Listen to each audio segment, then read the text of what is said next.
Hello বন্ধুরা, আজ রান্না করব পোলাও মাংস। আমি প্রথমে কিছুটা তেল নিয়েছি, তাতে গোটা জিরে ফোড়ন দিয়ে দিলাম। দিয়ে আমি কিছু মশলা বেটেছি, এটা একসঙ্গে পাটায় বেটেছি। এটা জিরে, ধনিয়া, শুকনো ঝাল, আর এই যে কিছুটা দিলাম আদা বাটা। দিয়ে আমি এটা একটু সুন্দর করে নাড়িয়ে নিলাম। কিছু গোটা তেজপাতা দিলাম। তেজপাতা দিয়ে আমি আর একটু লবণ দিয়ে দিচ্ছি। লবণ দিয়ে আমি একটু হলুদের গুঁড়ো দিয়ে দিচ্ছি। দিয়ে আমি আর একটু নাড়িয়ে নেব। আর আমি দেব একটা টমেটো কুচি।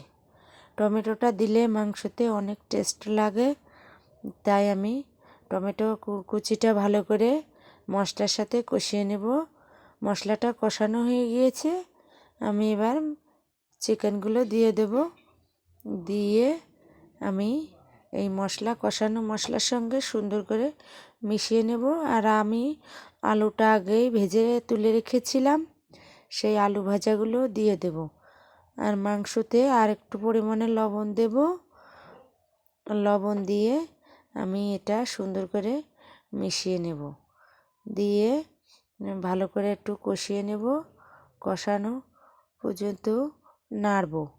দেখুন, ভালো করে এটা মিশিয়ে নিচ্ছি।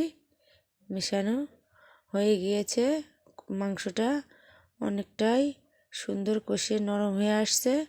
আমি এখানে অল্প পরিমাণে জল দিয়ে দিচ্ছি। গরম জল নিয়েছি, এটা গরম জল দিলে ভালো হয়, তাই অল্প পরিমাণেই দিয়েছি।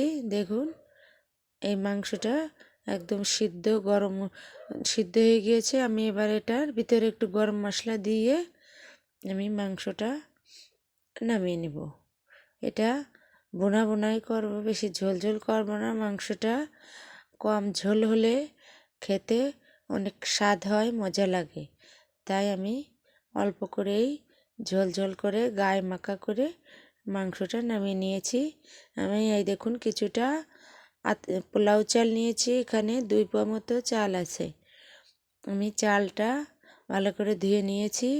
নিয়ে আমি কড়াইতে কিছুটা তেল দিয়েছি, দিয়ে তাতের ভিতরে কিছু গরম মশলা ফোড়ন দিলাম। দিয়ে আমি আদা বাটা আর জিরে বাটাটা একটু তেলের ভিতরে কষিয়ে নিচ্ছি। পোলাও ভাতে আদা বাটাটা দিলে ভালো লাগে।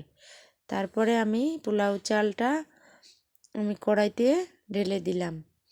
দিয়ে আমি এটা একটু কিছুক্ষণ 10 মিনিট নেড়ে চেড়ে ভেজে নিলাম। নিয়ে আমি কিছুটা গরম জল সেই চালের ভিতর দিয়ে দিলাম। পোলাও ভাতে সবসময় গরম জল দেওয়ার চেষ্টা করবেন। দেখুন, আর আমি কিছুটা পরিমাণে দুধ দিয়ে দিলাম। আমার পরিমাণ মতোই দিয়েছি, আপনারা আপনাদের পরিমাণ মতো দেবেন। দিয়ে আমি একটু ঢেকে দিচ্ছি। আর কিছু দিয়ে দিচ্ছি কিশমিশ। পোলাও ভাতে কিশমিশ দিলে ভালো লাগে, তাই আমি কিছুটা কিশমিশ দিয়ে মিশিয়ে নেব। দেখুন, এটা ঘন ঘন হয়ে আসছে। নামানোর আগে আমি একটু চিনি দিয়ে দিচ্ছি। পোলাওটা মিষ্টি হলে ভালো হয়, আমি লবণটা আগেই দিয়েছি চাল ভাজার সময়। আমি একটু লবণও দিলাম, দিয়ে আর একটু চিনি দিলাম। দিয়ে আমি এই দেখুন দমে বসিয়ে দিলাম। ভাতটা একদম ঝরঝরে হয়ে গিয়েছে। নামানোর আগে আমি কিছুটা ঘি, এটা আমার বাড়ির তৈরি ঘি, আমি এটা সর তুলে তুলে ঘিটা তৈরি করি।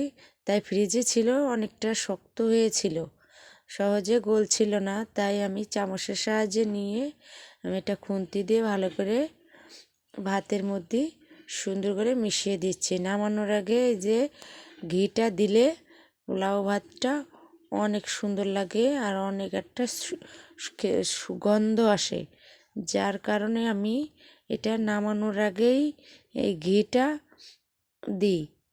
এটা ঘিটা আপনারা আপনাদের স্বাদের অনুযায়ী দেবেন, আর যদি না পারেন তাহলেও সমস্যা নেই।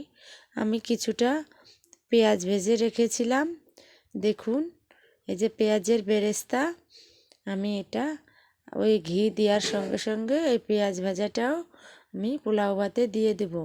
এটা যে মাংস দিয়ে খাবো, তাইতে পেঁয়াজ ভাজি করে দিলে এই পোলাও ভাতটা খেতে অনেক মজা লাগে। আর যদি আপনারা নিরামিষ পোলাও করেন তাহলে এই পেঁয়াজ ভাজাটা দেওয়ার দরকার নেই, এমনি মিষ্টি করে রান্না করলে এটা খেতে ভালো লাগে। দেখুন বন্ধুরা, আমার পোলাও মাংস রেডি হয়ে গিয়েছে। আমি প্লেটটা সুন্দর করে সাজিয়ে নিয়েছি। আমি এটা এখন পরিবেশন করব। দেখুন আমার রান্নাটা কেমন হয়েছে, আপনারা অবশ্যই কমেন্ট করে জানাবেন। আমার চ্যানেলটারে আপনারা সাবস্ক্রাইব করে দেবেন। আর সবাই অনেক ভালো থাকবেন, সুস্থ থাকবেন।